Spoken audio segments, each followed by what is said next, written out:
Welcome back today, guys. MN250 here.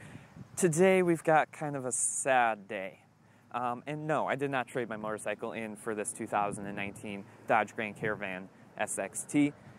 This is just a rental vehicle. My Jeep is getting fixed, so I apologize for any clickbait I may have given you. But thank you for coming along for the ride today. We're going to review this vehicle, look inside and out, give you my feelings on it, and let you know if I'm ever going to switch to a minivan over an SUV or even a motorcycle someday. Let's go along for the ride today, guys. Let me know what you think in the comment section below. Let's roll the drone footage.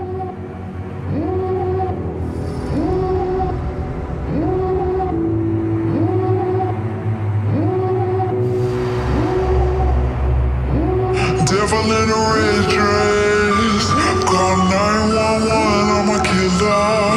You know I hate to confess. Bang bang, got my hand on the trigger. The devil in a red dress, call 911, I'm a killer. You know I hate to confess. Bang bang, got my hand, call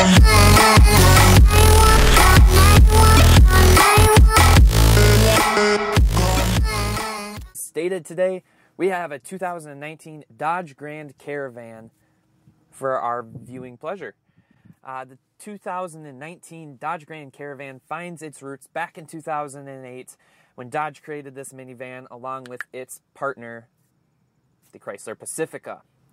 Now, these two vehicles have split off since. The 2019 still holds its design cues from the 2008 Dodge Grand Caravan, whereas the Pacifica, on the other hand, has split off into a more modern design where it has more modern features, navigation, Bluetooth, Apple CarPlay, stuff along those lines, as well as the Uconnect system that you get in many of the other Chrysler products. Compared to other minivans, the Dodge Grand Caravan is the budget minivan. It is bare bones as you can get. It is cheap, around $26,000, and doesn't give you much in terms of amenities or high-end quality build. Now, why has Dodge kept this outdated 11-year-old design around for this model year? I suppose that this vehicle was kept around in its current build state just as a fleet vehicle.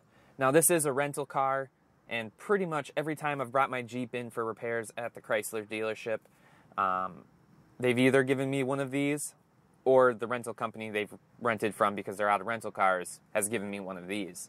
They're cheap, like I said, around $26,000 as equipped. They don't have very many frills. They're easy to fix, just typical parts bin Chrysler.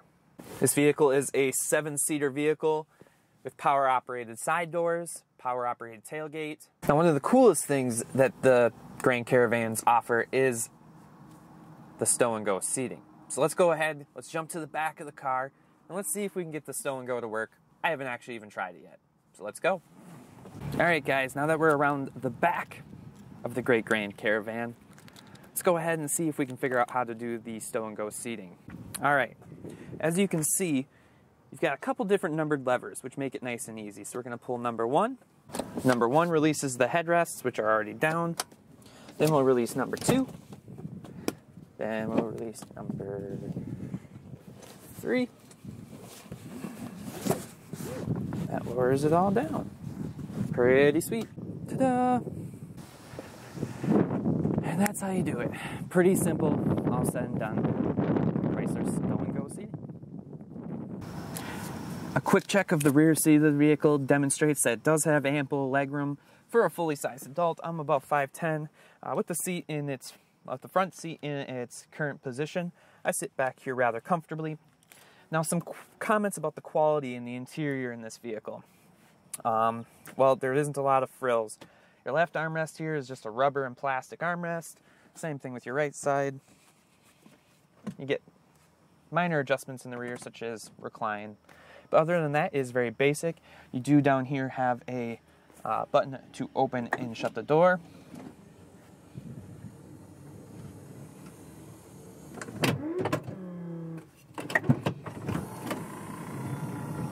As well as it opens with power as 2. Back here you do have the interior climate controls. And that's about it for this one. It does come as an option if you wanted to get the rear DVD player for any children that you might have to keep them entertained on the long road trips. All right, now starting in the front of the vehicle, we have a couple different storage options for you. Like I said, it has a minivan, of course. Gotta be able to store things in it. All right, so in addition to a typical glove box, which we have down here, just contains the typical 2019 Grand Cherokee, or excuse me, not Grand Cherokee, Grand Caravan owner's manual. You have this little handy dandy storage container. Now this container in here does contain a USB charger for any devices that you might have. Throw the kid's iPad in there, charge it up as you go. For some bigger items, maybe water bottles or a small cooler, you tuck it underneath the console altogether and put it right in there. In the rear compartment here, we just have typical netting on both passenger seats, a cup holder in each door. The 2019 Dodge Grand Caravan does not come with a push to start, at least not this one. It is Chrysler's old system of ignition here. Let's see, we got the little Dodge badge on the back of that. My camera is doing a crappy job of focusing. All right, so what you do with this is it's not like a typical key. It doesn't have metal grooves on it. You stick it in this hole. I'm assuming it has a chip. Turn it on, and let's just go over some of the interior bit. Pretty standard climate controls, pretty simple to operate. No specific temperature controls, but you do have your warm and your cold, as well as all of your climate control vent options, your passenger options, your rear controls, little economy button, turning off the traction control for when you want to get wild. Moving up, you have a very antiquated radio. So what confuses me about the Dodge Grand Caravan is that they did not put the Uconnect system in it. For some reason, the Pacifica gets it, all the other Chrysler products get it, but the Grand Caravans are still using the system from back in 2008 or so. That does not offer any sort of Bluetooth. Instead, you have to rely on the auxiliary cable, USB, or good old CDs and radio. This offers very little in terms of other controls, in terms of lighting, in terms of climate control, any of that sort of stuff. It does have a hard drive disk in it, so I suppose you could store some of your media right on the system here. Now, one cool thing that I think about this is the eject button for the CD. As you look at the stereo, there is no sort of CD disk drive exit there. So you hit the button, the screen turns off, folds down, you put your little CD or DVD in there, close it up, and you are ready to rock. All right, guys, I wanted to give you the chance of a lifetime to see what the power plant of a Dodge Grand Caravan looks like. Let's take a peek. As I previously mentioned, this is a 3.6 liter V6 with very valve timing, and it's pretty simple. It is transversely mounted because this is a front-wheel drive vehicle. It is not in all-wheel drive. All right, guys, to sum up the interior of this vehicle, I think that Chrysler cut some corners in terms of quality and parts and comfort in this vehicle. Now, what I think that they wanted to do was really keep the value down so that people that were looking for a minivan but maybe couldn't afford the Pacifica could get into something and still have a newer car to drive, as well as Chrysler having money into their pockets. Now I want to take you along for a test drive. Let's see how it drives, see if it's comfortable. Switch to the GoPro. All right, guys, time for my driving thoughts of the Grand Caravan minivan family hauler grocery getter. So as most people understand with minivans, they're meant to be utilitarian. A minivan is not meant to be fast. A minivan isn't meant to haul things super far distances or heavy loads or boats or any of those sort of things. The main purpose of a minivan is to haul a family around. Now, the Grand Caravan does a good job of that. It's very utilitarian in the fact that it doesn't have very many options. It is not particularly high-tech. It doesn't even have backup sensors.